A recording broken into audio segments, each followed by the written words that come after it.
जय गुरुजी संगत जी। Divine love for Guruji channel को सब्सक्राइब कीजिए एंड बेल आइकन को प्रेस कीजिए ताकि आपको लेटेस्ट सत्संग की वीडियोस के अपडेट्स आपको मिल सके। एंड प्लीज वीडियोस को भी लाइक कीजिए। जय गुरुजी।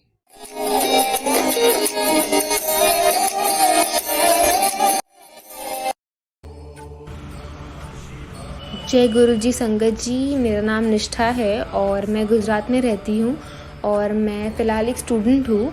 मेरा जो सत्संग है वो मेरे कॉलेज के एडमिशन के रिलेटेड है। 2019 में मैंने मेरा 12th पास कंप्लीट किया था एंड मेरा जो सब्जेक्ट्स थे वो मेरे मेडिकल सब्जेक्ट्स थे।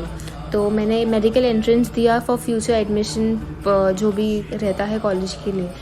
तो मैं जो मेरा स्कोर था वो इतना अच्छा स्कोर नहीं था कि मुझे एक अच्छे कॉलेज में एडमिशन मिल पाए। तो जो मैंने कोर्स चूज़ किया वो था फिज़ियोथेरेपिस्ट एंड फिर मैंने फिज़ियोथेरेपी की जितनी भी लिस्ट है उसमें अपना नाम भर दिया। बट इतने सूटेबल कॉलेजेस मुझे नहीं मिल रहे थे, तो फिर भी आई कीप ट्राइंग कि कोई अच्छा कॉलेज मिल जाए। तो फाइनली एक वडोदरा में एक कॉलेज में एडमिशन हुआ। बट वहाँ एक इशू ये हुआ कि कॉलेज वॉज ऑलरेडी स्टार्टेड 2 महीने पहले। तो वहाँ पे दे वर नॉट रेडी फॉर कि वो हमारी मदद करेंगे हमारा सिलेबस हमें फिर से रिवाइज़ करवाने में, एंड आपको अपने आप से ही करना पड़ेगा। तो मैंने कहा कि मेरा बेस ही यहाँ पे ख़राब हो जाएगा, बिकॉज़ हमें नया करियर है, सब कुछ नया है हमारे लिए एंड अचानक से हम खुद से कैसे पढ़ेंगे। तो मैं वहाँ थोड़ा नेगेटिव हो गई थी। तो मैंने कहा कि नहीं, मैं यहाँ से नहीं करना चाहती हूँ। तो फिर हमने वहाँ पे एडमिशन जो था वहाँ कैंसिल करने के प्रोसीजर्स स्टार्ट किए। बट वहाँ ये था कि मैंने मेरा ओरिजिनल डॉक्यूमेंट्स तो भर दिए थे, बट वहाँ मेरा फ़ीस अभी पे नहीं हुआ था। तो हमने जो भी कहा उनसे, तो उन्होंने कहा कि आप मेन हेड ऑफ़िस में बात कर लीजिए, जैसे भी होगा वो आपको बता देंगे। तो हम अपने गए मेन हेड ऑफ़िस में बात करने के लिए। तो उन्होंने मुझसे कहा कि मतलब वहाँ बहुत गर्मा गर्मी हो गई थी। मतलब वहाँ एकदम वो हम पे बहुत गुस्सा हो गए थे कि आपने क्यों करवाया, किस लिए करवाया। तो हमने कहा कि अब हमें नहीं करना है, तो आप जो भी है आप कैंसिल कर दीजिए। तो उन्होंने कहा कि आप बाहर जाके बैठ जाइए, जो भी होगा हम आपको बता देंगे। तो मैं बहुत ज़्यादा टेंशन में आ गई थी क्योंकि चीज़ें बहुत अनसॉर्टेड हो गई थी कि कैसे होगा सब कुछ, इतना गर्म हो गया सब कुछ। एंड वहाँ कॉलेज के बारे में भी हमें काफ़ी कुछ सुनने मिल रहा था। तो और ऐसा था कि अब हमें यहाँ नहीं रहना है।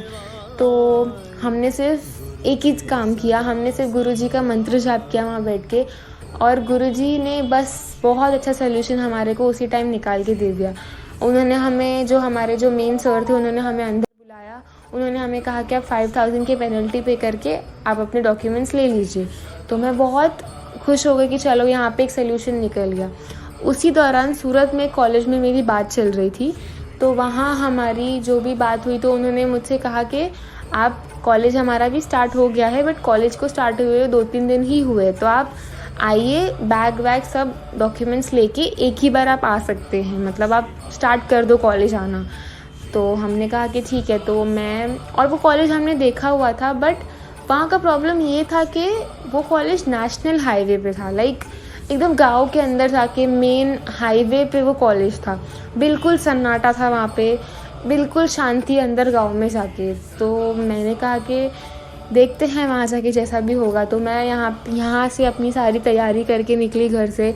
हर एक चीज़ मैंने ले लिया, अपनी बैग वैग, कपड़े वपड़े, बुक्स वगैरह, एवरीथिंग हमने ले लिया और मैं निकल गई कॉलेज के लिए। तो वहाँ जाके अनफॉर्चुनेटली ऐसा हुआ कि कॉलेज तो बंद हो गया था। तो हमने कहा कि अब कैसे होगा। तो वो मैम ने हमें कहा फ़ोन पे कि आप कोई बात नहीं, आप आज के दिन हॉस्टल में रह लीजिए और नेक्स्ट डे से आप कॉलेज ज्वाइन कर सकते हैं। तो आप उसी टाइम पे जो भी आपको अपने फ़ीस और वो भरनी है, तो आप उस टाइम पे हमें ओरिजिनल डॉक्यूमेंट्स वगैरह भी पे करके आप कॉलेज में क्लासेस में अटेंड करना स्टार्ट कर देना। तो we were like okay. But अचानक से मुझे पता नहीं क्या हुआ, मैं वहाँ जाके बहुत ज़्यादा, जब मैंने वहाँ शांति देखी, एकदम सन्नाटा, वहाँ कुछ नहीं है, खाली मेन जो है वहाँ पे, मतलब आप बहुत अंदर रहते हैं वहाँ पे सब कुछ, मतलब पता नहीं, वहाँ पे मेरा मन नहीं मान रहा था जाने के लिए। तो हम हॉस्टल वाले मैम से जाके हम मिले। तो हॉस्टल वाली मैम ने कहा कि आपका जो भी डिसीजन है आप वो मुझे बता दीजिए, उसे अकॉर्डिंगली हम कर लेंगे। तो मैंने कहा नहीं, मैं नहीं रह सकती यहाँ पे भी। तो उन्होंने कहा कि ठीक है, तो उन्हें भी मार्केट जाना था तो वो भी अपना मार्केट के लिए निकल गए। और नेशनल हाईवे से मार्केट जाना यानी कि उन्हें काफ़ी ज़्यादा टाइम लगेगा आने जाने के लिए। बट स्टिल हम लोग उनके जाने के बाद मैं और मेरी फैमिली यहाँ पे बैठे रहे। We discussed the things and convince किया मुझे कि नहीं, ईयर वेस्ट होने से तो अच्छा है कि मैं यहाँ पे एडमिशन ले लूँ। तो मैंने फाइनली हाँ कर दिया कि ठीक है, जो भी होगा मैं यहाँ एडमिशन ले लेती हूँ। तो यही हुआ। तो पर हमने उनका काफ़ी वेट किया और उसके बाद अचानक से ऐसा कुछ हुआ कि deep inside my family was not also agreed मुझे वहाँ पे स्टे भेजने के लिए। तो अचानक से ऐसा हुआ कि मेरे भाई ने कहा कि नहीं, I won't allow her to stay here, तो let's take her with us. तो वही चीज़ हुई, वो मुझे वापस लेकर आ गई। बट मैं पूरा रास्ते बहुत रोई कि मतलब गुरुजी कैसे होगा सब कुछ, क्योंकि मेरा जो साल है वो पूरा बर्बाद हो जाएगा, क्या होगा। मैं काफ़ी ज़्यादा रोई उस चीज़ के लिए कि मतलब हो ही नहीं रहा मेरा एडमिशन। तो हम घर आए वापस। मैं काफ़ी नेगेटिव थी, बट एक ही सल्यूशन आया कि मैं वापस 1 ईयर का ड्रॉप लेके मेडिकल एंट्रेंस की प्रिपरेशन स्टार्ट करूँगी।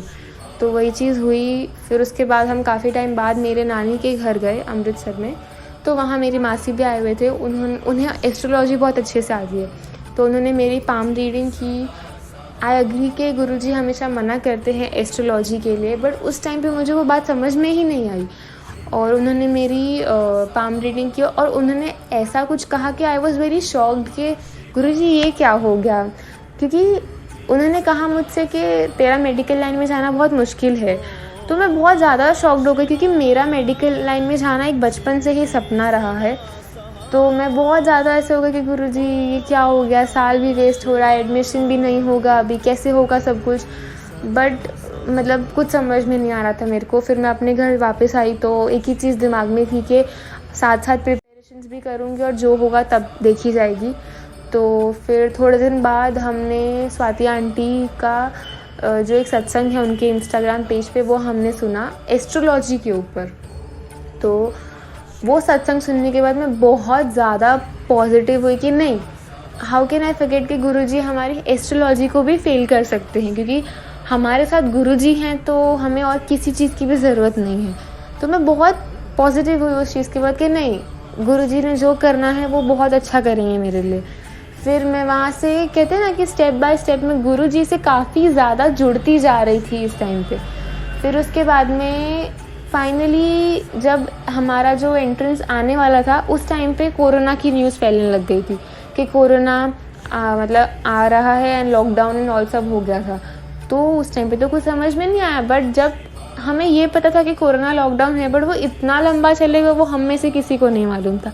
और जो अब मेरा 1 साल का जो भी ड्रॉप था वो 2 इयर्स में कन्वर्ट हो गया था। तो फिर से मैं बहुत ज़्यादा वैसी हो गई कि गुरुजी अब क्या हुआ है। अब जब एंट्रेंस था तो अब लॉकडाउन हो गया है और अब तक तो 2-3 महीने तक लग भी नहीं रहा कि एंट्रेंस होगा।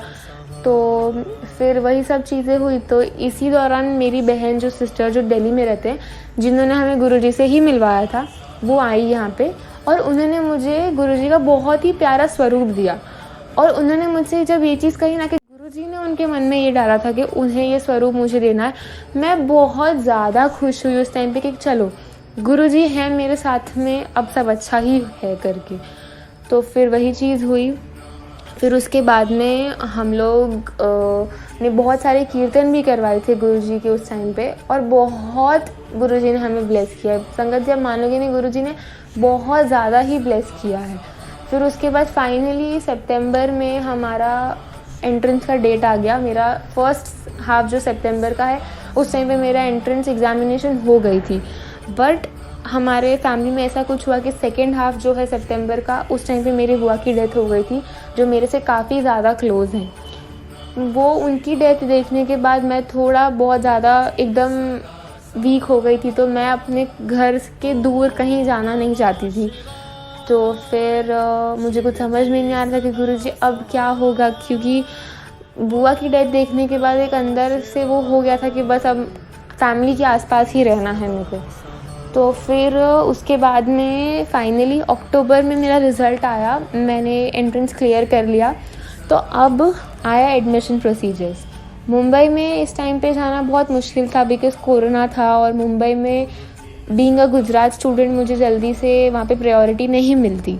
तो मेरे ही स्टेट में थोड़ा सा दूर जाके दमन में वहाँ पे एक डेंटल कॉलेज है, बट मैंने कभी वहाँ जाने का सोचा ही नहीं, क्योंकि डेंटिस्ट या डेंटल मैंने करियर सोचा ही नहीं था कभी। तो पर कहते ना कि गुरुजी की तो मेरे लिए कुछ और ही प्लानिंग्स थी। तो फिर वहाँ मैं गई, मेरी फैमिली ने मुझे कन्विंस किया कि जा एक बार कॉलेज देख, क्योंकि घर के काफ़ी मतलब 20-25 मिनट्स की दूरी पर ही है वो कॉलेज। तो मैं वहाँ गई, मैंने कॉलेज देखा, मैंने सारे क्राइटेरिया फुलफ़िल किए, तो वो मेरे को एडमिशन लेने के लिए रेडी थे। तो फाइनली मैंने सोचा कि ठीक है, एक ऑप्शन है मेरे पास अभी। मैं घर आई, मैं बहुत नर्वस थी कि गुरुजी क्या करूँ, जाऊँ कि नहीं जाऊँ, मुझे समझ नहीं आ रहा, आप मुझे बस एक इशारा दो। तो जब मैं अपने डॉक्यूमेंट्स लेके जा रही थी, तो उससे पहले मुझे काफ़ी सारे गुरुजी के पॉजिटिव मैसेजेस आ रहे थे इंस्टा पे, तो कहीं ना कहीं एक इशारा मिल गया था। एंड सेकेंड इशारा मुझे तब मिला था जब मैं ओरिजिनल डॉक्यूमेंट्स लेके जा रही थी कॉलेज में, और वहाँ संगत जी आप मानोगे नहीं, जैसे मैं कॉलेज की गेट पे थी, वहाँ एक येलो कलर की बटरफ्लाई सामने से क्रॉस हुई। एंड उस टाइम पे गुरुजी ने इतना बड़ा इशारा दिया मुझे कि नहीं, यही है मेरे लिए जो उन्होंने चूज़ किया है। तो मैं वहाँ गई, फिर उसके बाद में वो वहाँ पे मैंने अपने ओरिजिनल डॉक्यूमेंट्स भरे, मैंने फ़र्स्ट फ़ीस जो था वो पे किया, और उसके हमें टाइम मिला था कि उसके बाद हमें सेकेंड फ़ीस का भी चेक भरना है। तो मैं फ़र्स्ट डिपॉज़िट तो हमने भर दिया, पर सेकेंड फ़ीस के लिए हमें जो टाइम मिला था, वो टाइम ऐसा था कि हमें एनीवे जो हमारा जो ह्यूज अमाउंट है फ़ीस का, वो हमें पे करना ही है। तो मैं काफ़ी ज़्यादा नर्वस थी, बिकॉज़ कोरोना की वजह से थोड़ी फाइनेंशियल कंडीशन हमारी भी थोड़ी नीचे हो गई थी, और ये फ़ीस काफ़ी ज़्यादा थी। तो मुझे कुछ समझ में नहीं आ रहा कि गुरुजी अब कैसे होगा, क्या कब करेंगे। कॉलेज से भी फ़ोन आने लग गए थे। तो फाइनली एक दिन कॉलेज से मुझे फ़ोन आता है कि कल आपको एनी हाउ आपको फ़ीस पे करना ही पड़ेगा। तो मैं काफ़ी ज़्यादा नर्वस हो गई कि गुरुजी अब कैसे करेंगे हम लोग। पर कहते हैं ना कि गुरुजी को सच्चे दिल से याद करो और गुरुजी कहीं पे भी आपके लिए आ जाएंगे। तो मेरी मदर ने कहा कि गुरुजी का मंत्र जाप कर, और तुझे अभी के अभी गुरुजी मदद के लिए किसी ना किसी चीज़ में, या मतलब कि कोई ना कोई इंसान को भेज ही देंगे। तो यही हुआ, मैंने मंत्र जाप किया। विदिन 2 मिनट्स मुझे कहीं ना कहीं से पैसों का अरेंजमेंट हो गया हमारा। एक गुरुजी ने किसी को हमारे मदद के लिए भी भेज दिया, सब कुछ हो गया, फ़ीस का अरेंजमेंट हो गया, और नेक्स्ट डे मैंने जाके फ़ीस भर दी। कहते हैं ना कि गुरुजी ने मतलब सब कुछ डिसाइड किया हुआ है, बस उनके टाइम का जो है हमें वेट करना पड़ेगा, जो उन्होंने सही टाइम हमारे लिए चूज़ किया हुआ है। तो वही चीज़ हुई। मैंने तो अपने लिए काफ़ी छोटा सोचा हुआ था, मैं तो काफ़ी नेगेटिव हो गई थी, पर उन्होंने मेरे लिए बहुत कुछ बड़ा सोचा हुआ था और बहुत पॉजिटिव सोचा हुआ था। मतलब मैं फिजियोथेरेपी कर रही थी, घर से 3-4 घंटा दूर दूसरे स्टेट में कर रही थी, पर गुरुजी ने मुझे उससे भी बड़ा डेंटिस्ट दिया, वो भी घर के पास में ही दिया। सबसे बड़ा मेरा जो है मतलब ये कि गुरुजी ने मुझे घर के पास ही रखा, और वो भी डेंटल कॉलेज में। तो एक बहुत बड़ी बात है ये मेरे लिए संगत जी। और मतलब गुरुजी जो करते हैं वो बहुत सही करते हैं। मतलब गुरुजी को मैं बहुत तहे दिल से शुक्राना करती हूँ, क्योंकि हर एक समय वो मेरे साथ में है, और उन्होंने मेरे लिए हर समय के लिए बहुत अच्छा डिसाइड किया हुआ है। हम बीइंग अ ह्यूमन काफ़ी टाइम नेगेटिव हो जाते हैं कि गुरुजी आप ये नहीं दे रहे, आप वो नहीं दे रहे हो, पर गुरुजी सब कुछ अच्छा करते हैं। वो हमारे लिए सब कुछ प्लान करके रखते हैं हमारे हिसाब से। बस वो चीज़ है कि हमें पेशेंस रखना पड़ता है। जिस तरह उन्होंने मुझे पेशेंस रखवाया है, उसके बाद मुझे इतना बड़ा सरप्राइज़ दिया है, शायद एक वही मेरे लिए बहुत बड़ा गिफ्ट है गुरुजी की तरफ से। एंड मैंने कुछ लाइन गुरुजी के लिए लिखी हुई है, ये रही ये लाइनें। तेरा रूप जैसे कोई सुंदरता का प्रतीक हो, तेरा रूप जैसे कोई सुंदरता का प्रतीक हो, एकदम मुलायम और कोमल। तेरी खुशबू जिसकी महक सारी दुनिया को खुश कर दे, तेरी आवाज़ जिसे सुनकर दिल को सुकून मिले। तूने अपने रंग में हम सबको रंग दिया है और मिटा दिए हमारे गिले शिकवे। तेरे होने से सब है, तेरे होने से हम हैं। जय गुरुजी। मुझसे कोई भी भूल चूक हो गई हो तो मुझे माफ़ करना, और मैं इतना ही बोलूँगी कि गुरुजी अगर हम सबसे कभी भी कोई गलती हो जाए तो हमें माफ़ करना, हम सबको ब्लेस करो, और मुझसे भी कोई गलती हो गई हो तो मुझे माफ़ करना। जय गुरुजी संगत जी। शुक्राना सबका, शुक्राना गुरुजी।